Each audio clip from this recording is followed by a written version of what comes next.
Oi, gente! Sala de oração. Paz do Senhor, gente.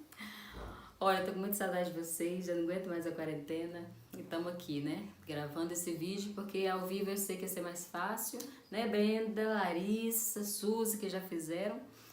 E tudo bem, eu achei que ao vivo fosse mais difícil, mas vamos lá, né? Adaptar as coisas da vida, né? Da quarentena. Pois é, paz do Senhor a todos, Deus abençoe todos que estão me ouvindo. E hoje eu vou falar de um avivalista, né? Um dos, né? Que todo sábado a gente está falando, muitos da nossa igreja estão falando, apresentando esses avivalistas. E quando você fala de avivalista, né? Quando a gente fala de avivalista, o que vem à sua mente? Avivalista, avivamento, né? Um grande evento que aconteceu o avivamento. Atos 2, você vai lembrando de coisas assim. Mas quando a gente ouve um avivalista, a gente pensa que sempre foi daquele jeito, assim, uma bênção, passou momentos, né, não tão difíceis, superou porque Deus estava com ele e Deus derramou uma unção e, né, o tal. E a gente vê que não é bem assim, né? Assim como o avivalista que eu vou falar hoje, que é o John Newton, eu vou apresentar isso para vocês. E ao longo da trajetória, da caminhada, falando dele, vocês vão ver o quanto que ele também sofreu, né, conflitos na mente dele, problemas, inconstâncias, né? Será que ele não passou por nenhuma inconstância na vida dele? Será que ele sempre foi constante, sempre foi firme, sempre venceu? E a gente vai ver que não. Teve momentos de oscilação, de desequilíbrio, de inconstância, mas com tudo isso, né, ele decidiu, né, ele resolveu, com a vida dele inclinada para o Senhor, falar: hoje eu quero viver um avivamento na minha vida. E vocês vão ver que aconteceu esse avivamento. E pode acontecer na minha e na sua, né? Então nós vamos ver que ele é como eu e você. E que nós podemos também ser um avivalista no nosso tempo, na nossa geração. Mas vamos lá. John Newton nasceu em 1725. Sua mãe, uma mulher muito atenciosa, muito carinhosa, né? Dava toda a atenção em questão de palavras, de instrução bíblica. Ela investia tempos ali ensinando versículos, palavra do Senhor. E o pai era marinheiro mercante, ele ficava mais ausente, mas ele não era assim tão religioso, mas a mãe supria, né? Essa necessidade, essa necessidade, né, que a gente tem de ter, né, os princípios bíblicos, e ela fazia essa parte. Só que a mãe veio ensinando, quando ele tinha 6 anos e meio, mais ou menos, ela morre. Aí, a partir daí, começa a mudar a vida de John Newton, né? E o pai continuando viajando e tal. Aí a mãe morreu, passou um tempo, ele casou novamente, né? A nova mulher já não fez esse papel que a mãe dele fazia em questão dos preceitos bíblicos e tal. E ele foi, com o tempo, ele foi se perdendo no caminho. Ainda criança, 7 anos. E de 7 a 11 anos ele não recebeu carinho, ele não recebeu atenção, eles desprezaram um pouco dando atenção ao outro filho. E ele sentiu isso quando ele começou a envolver com amizades na rua, meninos da idade dele, e ele começou a se perverter, começou a ficar um menino rebelde, difícil, um menino que devasso, fazendo tudo que não agradava a Deus. 7 anos. Ele foi até os 11 anos dessa forma, quando seu pai resolve viajar com ele. Ele falou: agora você vai viajar comigo no navio, nessas viagens marítimas, né? E ele foi, ia, voltava, tá? Mas cada vez que ele ia, durante as viagens, ele era o pior menino que se podia ter, né? Que um pai gostaria de ter, porque ele juntava com os marujos e ele aprendeu a xingar palavrões, a falar, a rir dos outros, a ironizar, a falar mal do evangelho. Então ele era uma pessoa que denegria mesmo a imagem de Cristo, né? E tudo aquilo que ele aprendeu caiu por terra. Então cada viagem ele ia ficando pior, porque ia crescendo e ia ficando pior. E aos 19 anos o pai dele resolve alistar, né? Ele resolve se alistar, obrigado pelo pai. Não queria fazer, mas fez. E com 19 anos ele começou a viajar, ajudando, já com a prática da escravidão, né, dos negros, ele começou a ajudar. nessas viagens. Só que ele não... Chegou um tempo, ele não era aquilo que ele queria, ele desertou. Por quê? Porque tinha que obedecer às regras todas da marinha, e ele não era de obediência, essas coisas, né? Ele não era disciplinado. Então, ele desertou. Só que no que ele desertou, ele foi torturado, ele foi capturado novamente, ele foi açoitado, ele foi torturado. E nesse período ele ficou meio que escravo, né? No convés do navio. E logo ele entrou em depressão. Queria se jogar no mar, várias vezes tentou se matar. Aí o capitão viu que a situação, né, estava difícil, ele depressivo, ele resolve fazer uma permuta com outro marinheiro um navio que estava prestes a zarpar para a África. Ele vai, faz essa permuta e John Newton vai para esse navio com a rota já para ir para a África. Aí ele começou, e era a mesma pessoa, sempre pior, sempre blasfemando de Cristo, né? Blasfemando do Evangelho e cada vez mais distante de Deus. E ele chegou a ir para a África, ficou lá 1 ano mais ou menos.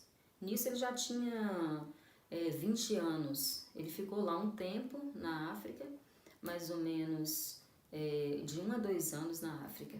Aí com isso ele foi praticando bem, ele foi gostando porque era lucrativo, né? A questão da captura dos escravos, era um navio negreiro. Então ele participava dos maltratos, ele participava das torturas com os negros, e aquilo era muito lucrativo. E como ele começou a ajudar e a capturar muitos escravos, ele teve permissão de continuar na África. Ficou na África, trabalhando para um traficante inglês. E com isso, quando ele resolve ficar na África, a coisa, né, ficou feia mesmo, porque ele se arrependeu, mas ele já estava lá. E esse traficante inglês aprisionou mesmo, ele passou a viver com os escravos, né? Como ele fazia com os escravos, ele passou a viver, a ser tratado. Então, o capitão, o traficante, começou a desconfiar dele, começou a tratar ele, dizendo que ele estava roubando, tudo injustamente, mas aconteceu. E ele foi, nesse período, ele ficou no convés do navio, por muito tempo, com pouca comida, com pouca água, sendo torturado, amarrado, com pouca comida. E nesse momento ele pegou malária e deixaram ele lá para morrer mesmo. Então, durante um período de sofrimento com esse traficante, ele conseguiu mandar uma carta para o pai na Inglaterra, né? Que ele nasceu em Londres, e ele mandou uma dessas cartas ele pedindo socorro. Mas isso passou um tempo, tal, ele continuou lá como escravo, aguardando uma solução, né? Uma resposta para a vida dele, uma mudança na vida dele. Com isso ele conseguiu convencer o chefe dele, o traficante, né, a ceder ele para outro traficante, o que ele conseguiu na época. Ele conseguiu, só que esse outro traficante, onde ele foi, era uma pessoa de coração bom e tudo, mas ele continuou na prática do tráfico de escravos. Tava bom, tava lucrativo. Ele começou a trabalhar para esse novo traficante, né, onde ele foi cedido, e estava gostando já daquela prática, né, com os escravos, de tortura, porque isso era muito lucrativo. Só que, durante esse período, ele já não queria deixar mais essa prática, porque ele já estava, né, gostando disso tudo e não queria nem voltar para a Inglaterra mais. Estava lá na África já há mais ou menos 1 ano e meio, isso já com 22 anos mais ou menos. Eu já estava lá na África. Aí ele desce o navio, né, atraca o navio lá na África, e era um conhecido do pai dele. O pai dele tinha enviado o socorro para ele, né, para buscar ele. Só que nesse momento ele não queria voltar mais. Mas ele decide, mesmo assim, ele decide voltar para a Inglaterra. E durante a viagem de retorno, ele continuava sendo a pessoa devassa e profana do mesmo jeito. Ele lembrava, até vinha, a consciência pesava com relação aos princípios bíblicos, ele lembrava de Deus, mas ele não queria voltar mais para Deus. Estava bom do jeito que estava. Inclusive, tem uma fala dele que eu acho interessante, que eu vou colocar aí para vocês. Olha aí. Geralmente considerava a religião como um meio necessário para se escapar do inferno, mas eu amava o pecado e não estava disposto a abandoná-lo. Então era assim que ele pensava. Ele até lembrava de Deus, mas logo era esquecido quando ele lembrava do que ele estava fazendo, que era bom e que aquilo fazia bem para a carne dele, para o ego dele. E foi assim. E na volta do navio, na volta para casa, para a Inglaterra já, no meio do percurso, ele começa a folhear algum livro que ele acha no navio. E esse livro, o título dele é Imitação de Cristo. Ele começou a folhear, começou a ler e logo fechou. Era só um passatempo. E logo fechou o livro e falou, será? E se isso for verdade? E se tudo que está escrito aqui for verdade? Será que eu vou ser perdoado? Então ele já se sentia incapaz, ele achava que Deus não ia ter perdão para ele diante de tantas coisas, tantas blasfêmias, de tanta devassidão, de tanta perversão, né? De tanto que ele criticava. E ele tinha o conhecimento do Evangelho, né? Então aquilo mexia com ele, ele fechou o livro com medo e falou, e se tudo isso for verdade, o que será de mim? Aí tá, naquela mesma noite que ele leu o livro, veio uma violenta tempestade muito, muito forte, que todos acharam que ia morrer naquela noite, né? Porque começou a quebrar as coisas, o navio começou a ter muitas avarias e eles ficaram meio que à mercê da sorte, né? À mercê de Deus. E para muitos, né? Muitos esperavam, né, que tivessem sorte para se salvar. Ele sabia que ele precisava de Deus. Então, naquele momento, depois de anos e anos, ele creu em Deus e falou assim, se a gente sair dessa tragédia, o Senhor é Deus, para ter misericórdia, tenha misericórdia de nós, tenha misericórdia de mim, de todo esse povo que está aqui. Tipo assim, se isso existe, é agora, né? Porque a gente está no meio de uma tempestade, a tragédia vai nos alcançar e a gente vai morrer. Então ele temeu a morte e falou, e pediu a Deus um livramento naquela noite. E a tempestade durou 4 horas, a tempestade passou. Aí ele atribuiu, né, esse livramento a Deus. Aí, gente, o navio ficou, parou numa ilhazinha, conseguiram chegar numa ilhazinha, só que não tinha, o alimento estava acabando, a água estava acabando e não tinha mais o que fazer, porque a comida ia acabar.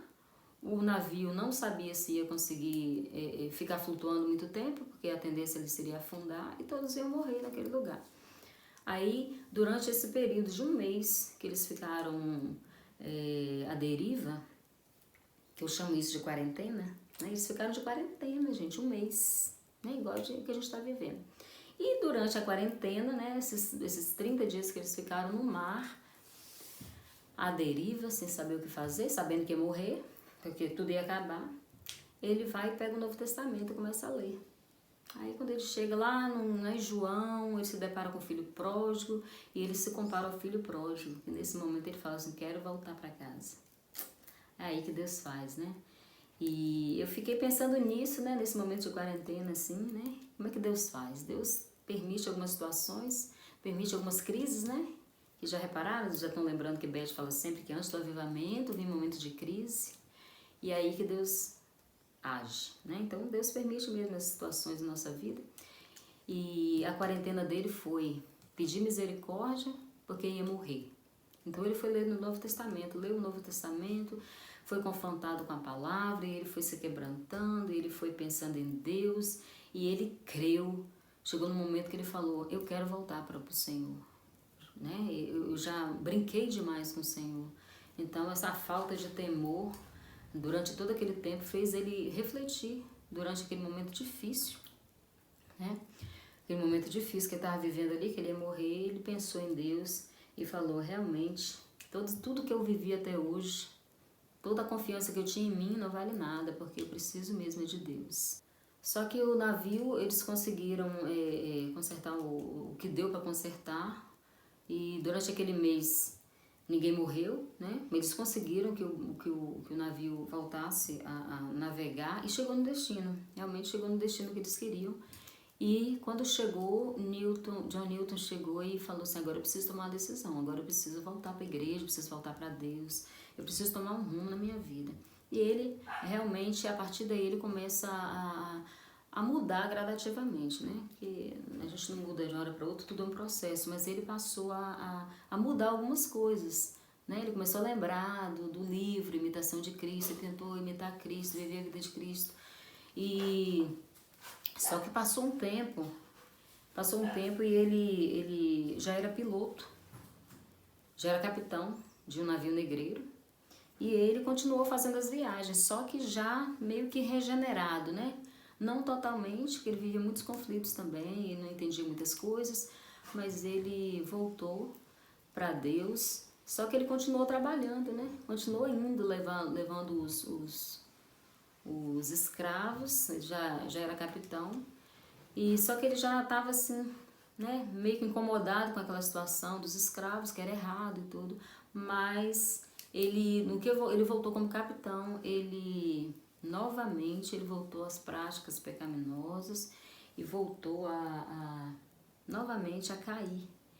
Mesmo ele sabendo que ele precisava ele passou por tudo aquilo, aquele sofrimento, Deus salvou, ele voltou às mesmas práticas e caiu novamente. E nessas 4 viagens que ele fez, durante essas 4 viagens, depois de convertido, ele começou a se sentir incomodado, né, como eu falei, porque ele já estava mudando, né, as suas atitudes.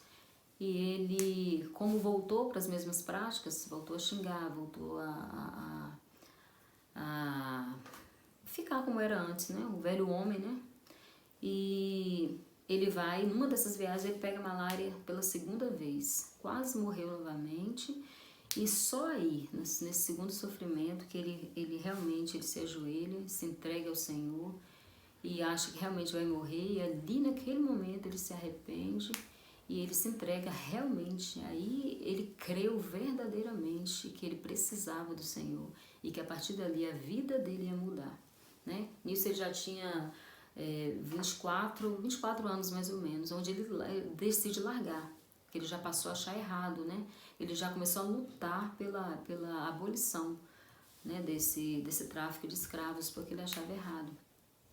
Com isso ele casou, com 25 anos ele casou com Mary Catley, 25 anos, e era uma amiga de infância dele, ele casou, e depois que ele casou ele passou a se dedicar à obra de Deus. Aí sim, aí ele já estava assim, né, totalmente quebrantado, regenerado e querendo realmente a mudança. E quando ele creu verdadeiramente que Deus é quem iria fazer isso na vida dele, ele realmente se inclinou para Deus e falou: agora Deus conduz minha vida. E foi isso que aconteceu. Ele passou a ler a palavra, ele passou a se dedicar, ele passou a compor poemas, músicas, e passou a estudar, e passou nesse momento ele começou a estudar para ser pastor.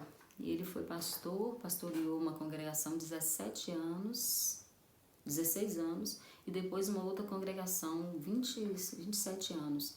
Foi um período de 40 a 43 anos que ele foi pastor, e que ele fez tudo pela obra de Deus, e que ele foi realmente, o avivamento, né, veio na vida dele, e ele mudou completamente. Ele, a família, todos que estavam à sua volta. Por quê? Porque o que ele recebeu de Deus foi uma graça, né, maravilhosa, e ele queria passar para todas as pessoas. Então ele já agia com dedicação, com ternura com as pessoas, com misericórdia. Tudo que ele recebeu de Deus ele passava para as pessoas. Durante esses anos todos, vidas e vidas foram salvas para Jesus, e ele só queria isso, ele só queria que a graça do Senhor alcançasse mais vidas como ele foi alcançado, mesmo tudo errado, mesmo fazendo tudo aquilo que desagradava a Deus, ele foi alcançado pela grande misericórdia do Senhor, e isso ele queria para outras pessoas. E durante esse período que ele estava estudando, ele estava compondo, ele estava lutando contra a abolição, ele tinha como amigos, né? Ele tinha como amigos George Whitefield, John Wesley, o poeta William Cowper e o abolicionista William Wilberforce. Foi o que lutou com ele, né, contra a abolição. Então ele manteve essa amizade, né, com eles, e ele se tornou um dos maiores defensores do fim da escravidão. Então John Newton ele viveu tudo isso, essa revolução na vida dele, a partir de um escravo, né, de um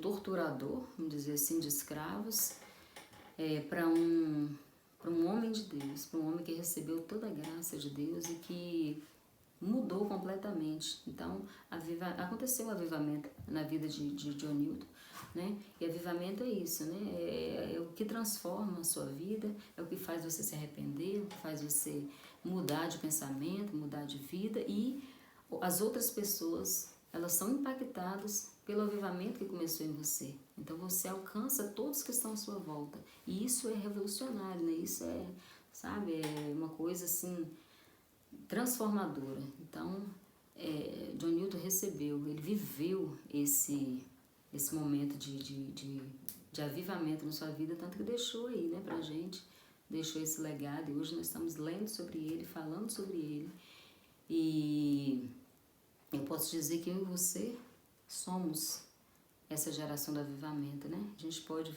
fazer como ele, como muitos outros, mudando a história da nossa nação, né, da nossa cidade, do nosso país, do nosso Brasil e da nossa família, da nossa igreja. A gente pode fazer, porque é o coração, quando ele se inclina para Deus, que Deus fala: agora você quer e agora eu vou agir. E um testemunho que ele deixou pra gente, né, além da sua história, foi a música mais famosa, né, dentre as centenas de músicas que ele deixou, que ele escreveu. Ele deixou Amazing Grace, Maravilhosa Graça, né? Não sei se você já ouviu, mas é linda. E essa música impactou muito a vida das pessoas na Inglaterra, né? E ela é regravada, né, várias vezes. Se você colocar lá no YouTube, você vai ver quantas pessoas que já gravaram essa música. E essa música é o retrato, ela retrata a jornada espiritual de John Newton. Se você vê a letra, você vai ver que tudo que ele passou está escrito, né? Em forma de música, em forma de canção. É a mensagem, é a jornada dele, é tudo que ele viveu. Então, eu vou passar essa música mais tarde para você, daqui a pouco, para vocês ouvirem, para vocês verem realmente o que a letra significa. E ela realmente impactou vidas no tempo, né? Naquele tempo. E hoje ainda, né? Estamos ouvindo, então a história de John Newton ainda impacta as nossas vidas, né? E antes dele morrer, ele lutou esse tempo todo para abolir a escravidão, né? Do tráfico, né? Para acabar, para abolir o tráfico de escravos. E ele, juntamente, né, com o William Wilberforce, ele conseguiu que anos depois, né, fosse publicado, saísse o decreto, né? Olha o decreto aí, né? Tantos decretos. Mas o decreto saiu do parlamento inglês, abolindo o tráfico de escravos. Isso deixou ele muito feliz. Isso já em 1807, ele já tinha 82 anos. Antes dele morrer, ele teve essa boa notícia. Ele lutou esses anos todos e conseguiu sair esse decreto. E realmente foi abolido. Ele pôde contemplar isso, né, ainda com vida. E é isso, gente. A gente não tem como não aprender, né? Tirar muitas lições desses avivalistas. E do John Newton eu vi assim que no momento que ele ficou lá de quarentena, 30 dias à deriva, ele teve o tempo foi Deus que permitiu aquele tempo, né? Creio que foi Deus que fez tudo isso. E durante aquele tempo ele parou, ele refletiu, ele leu a Bíblia, ele foi confrontado pela palavra. E ele, a partir dali, né? A gente pensa que avivamento vai acontecer só num grande evento, acontece sim, né? Não é o lugar apropriado só, não é naquele lugar só que você vai receber. Às vezes você pensa que é num monte, às vezes você pensa que é numa festa, num evento muito grande da sua igreja, mas o que eu aprendi com isso? Que Deus, assim, o que Ele quer é um coração quebrantado, um coração inclinado a falar: eu quero viver esse avivamento, eu quero viver essa transformação, eu quero mudar. Quando você fala que quer mudar, aí Deus entra e faz a obra. Quando o John Newton falou: eu não quero mais viver o que eu vivia antes, Deus falou: agora sim eu vou entrar. Então ele creu, né, lá naquela ilha lá à deriva, ele creu e falou assim: eu vou ler a Bíblia. Então ele cavou mesmo, ele meditou na palavra, ele ficou aquele tempo lá lendo a palavra, e E a palavra revelada, né, trouxe tudo isso, trouxe esse despertar dentro dele. Então, avivamento é isso, é quando você é despertado para ser o que nunca foi, mas que você é capaz de ser com a ajuda de Deus e com o seu querer, né? Então foi isso que aconteceu e isso que eu aprendi, que durante esse tempo nada acontece por acaso, né? Você está aí em sua casa, estou aqui na minha, mas o que nós temos feito durante esse período de quarentena, né? Estamos meio que à deriva, vamos colocar assim, durante esse tempo, e eu posso fazer alguma coisa a mais, eu posso cavar um pouco mais, eu posso ler mais a palavra, eu posso praticar hábitos que eu não praticava porque eu não tinha tempo, mas se hoje eu tenho tempo que hoje eu posso acordar às 5 da manhã para orar, né? Porque sinceramente eu sozinha não consigo, mas quando tem uma pessoa que fala assim, gente, vamos orar 5 horas da manhã, né? Então eu vou vencendo aquilo que está dentro de mim, da minha carne, porque é muito bom dormir, né? Mas quando você é colocado assim, induzido para uma coisa boa, né? A ler a palavra, a ter um tempo para o Senhor, você fala assim, vamos, né? Vamos, porque isso vai me edificar, eu vou crescer com isso. Então, o que nós temos feito nesse tempo, né? Então, eu quero colocar para mim e para você isso, né? John Newton teve aquele tempo e ele foi impactado com a palavra de Deus. Então, nesse tempo também que eu e você possamos, né, buscar de Deus um avivamento de dentro de nós, né? O que está ruim? É minha casa, minha família, meus filhos, é a cidade que precisa de um prefeito, né? Do jeito que a gente quer que faça alguma coisa, né? Por nós, cidadãos, né? É um presidente, né? Bom, que faça realmente, que traga mudança para o nosso país. São vidas convertidas, a nossa família para Jesus. Então, o que eu tenho feito nesse tempo? Então, já que eu estou à deriva, né? Na quarentena, posso fazer um pouco mais, né? Então eu posso orar mais, eu posso buscar mais. Então deixa Deus fazer na sua vida, como fez com John Newton. Eu e você, né? A gente pode ser um grande avivalista no nosso tempo, né? Nós somos a geração do avivamento, né? Às vezes a gente acha que nossos filhos vão crescer, vai ser uma geração que vai fazer a diferença. Mas eu sou a geração a geração do avivamento. Eu estou nesse tempo, então eu preciso fazer a diferença. Aí, gente, é isso. Então, a vida de John Newton foi essa, né? Essa revolução na vida dele. Ele não teve filhos, viu, gente? Ele casou, mas não teve filhos. E ele adotou 2 sobrinhas, né? E a esposa dele morreu quando ele tinha 66 anos. Ela morreu 17 anos antes dele. Então, ele tinha 66 anos quando ela morreu. A esposa dele, ele foi cuidado pelas sobrinhas, né? As sobrinhas que eram filhos, né? Que ele adotou. Então, cuidou dele até os 82 anos. E quando ele estava assim, bem debilitado, já fraco, falando pouco, falando assim com menos força, muitas pessoas falaram, já chega, tá bom, né? Você já pregou muito esses anos, 40 e tantos anos pregando a palavra, né? Vidas sendo salvas, tal, já tá bom, você já fez, já cumpriu sua missão. Aí ele fala assim, achei bem interessante, ele fala assim, mas o tempo todo da minha vida, né? Até 20 e tantos anos eu falei tudo o contrário. Tudo falei mal de Deus, eu blasfemei, eu fui um devasso, fui um pervertido, fui um dos piores. E quando Deus me salvou, a graça de Deus veio sobre a minha vida, agora eu vou parar? Não vou parar, vou parar só quando morrer mesmo. Vou continuar falando desse Deus, dessa graça que me alcançou e muitas vezes ainda vão ser salvos através dessa graça. E foi. Aí aconteceu. E no túmulo dele, gente, vou ler aqui pra vocês. Olha aí. Olha o que ele que deixa no túmulo. Uma vez um infiel e um libertino, um mercador de escravos na África, mas foi pela misericórdia de nosso Senhor e Salvador Jesus Cristo, perdoado e inspirado a pregar a mesma fé que ele tinha se esforçado muito para destruir. E esse foi o legado que ele deixou. Uma pessoa que errou muito, mas uma pessoa que resolveu que não queria mais ser uma velha criatura, queria ser uma nova criatura em Deus. E Deus falou, esse é o momento, vou fazer, e você vai ser uma bênção, você vai ser uma avivalista que vai ficar lembrado pro resto da vida, né? E depois que morrer ainda vai ficar lembrado por muitas pessoas. E é isso, gente. Muito bom, aprendi muito, e que Deus te abençoe e que você possa aprender muito como eu aprendi, tá bom? Deus abençoe.